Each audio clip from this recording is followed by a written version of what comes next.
Welcome back to the desk. Markets shook off yesterday's technical damage with a solid rebound today, led by tech as software names bounced hard from that AI scare trade we unpacked last episode. SPY's push toward the 50-day has bulls watching for follow-through, but with NVIDIA earnings hitting after the bell tomorrow and Trump's State of the Union wrapping up tonight, volatility could spike quick. We're going to break this all down and get into what we're seeing, but real quick before we do, if you're new here, welcome to today's stock market summary, and please note that none of this is buying or selling advice. We're just calling what we see happening in the charts as things develop.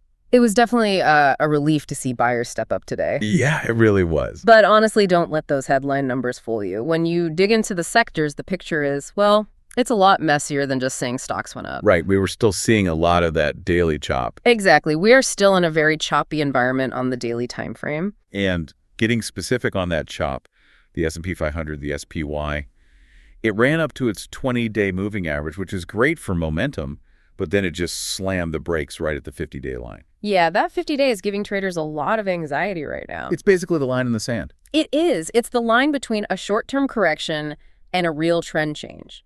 Closing below it suggests bears are still technically in control, even with a nice green day. And it's even worse when you look at small caps, the IWM. Oh, the indecision there is wild. It's trapped in that symmetrical triangle we've been tracking. The pinball action. You mentioned earlier today the price is moving deep into the apex of that triangle.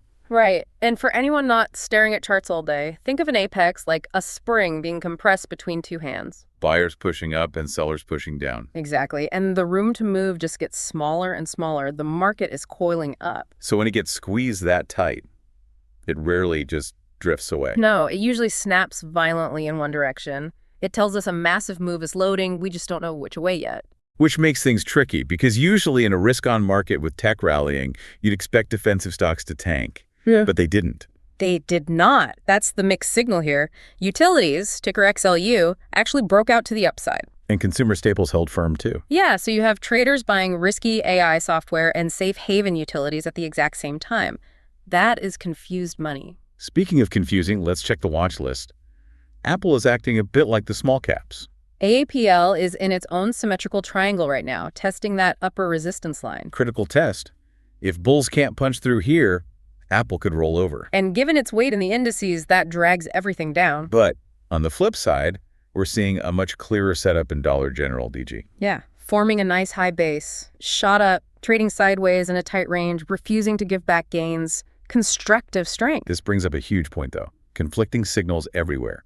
Tech up, defensives up, small caps coiling. This kind of market absolutely shreds people who trade on gut feeling. Definitely. In a choppy market, your opinion doesn't matter, your rules do. Which is why we constantly preach ironclad risk management. You need to know exactly where you're getting out before you even get in. Let emotions dictate exits here, and volatility cleans you out. And honestly, a lot of people struggle with that exact emotional side.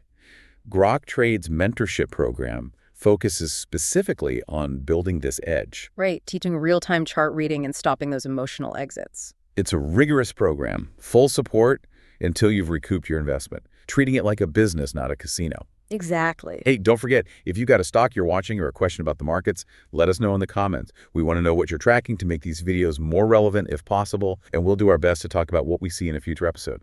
And as always, drop a like if you appreciate these market summaries, and click subscribe too so you can stay updated. We really do read those, so fire away. Now pivoting to the macro, because the charts might get blown up by the news anyway. Consumer confidence ticked up to 91.2. Better views on labor and income, yeah. But the 800-pound gorilla is the trade news. The Supreme Court ruled, and those new 10% global tariffs officially kicked in today. It's not a threat anymore, it's live. That's a massive deal. How does a global tariff impact companies like Apple or Dollar General? Squeezes margins across the board. Supply chain costs for Apple, cost of cheap imported goods for Dollar General. So the market is trying to figure out if companies will eat that cost or pass it to you, the consumer.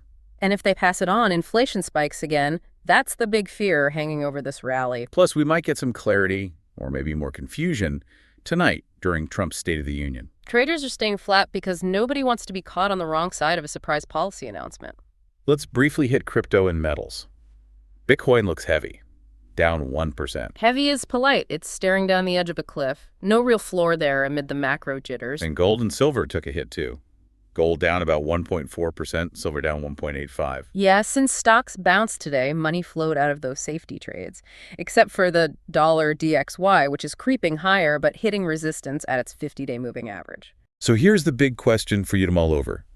We have a bounce today, but tariffs are live, State of the Union is tonight, and NVIDIA earnings hit tomorrow afternoon. Is this a constructive relief move in the end of AI fears, or just a dead cat bounce setting us up for a lower low? We'll find out soon enough. Hope you all have a great rest of the day, and we'll catch you in tomorrow's market summary.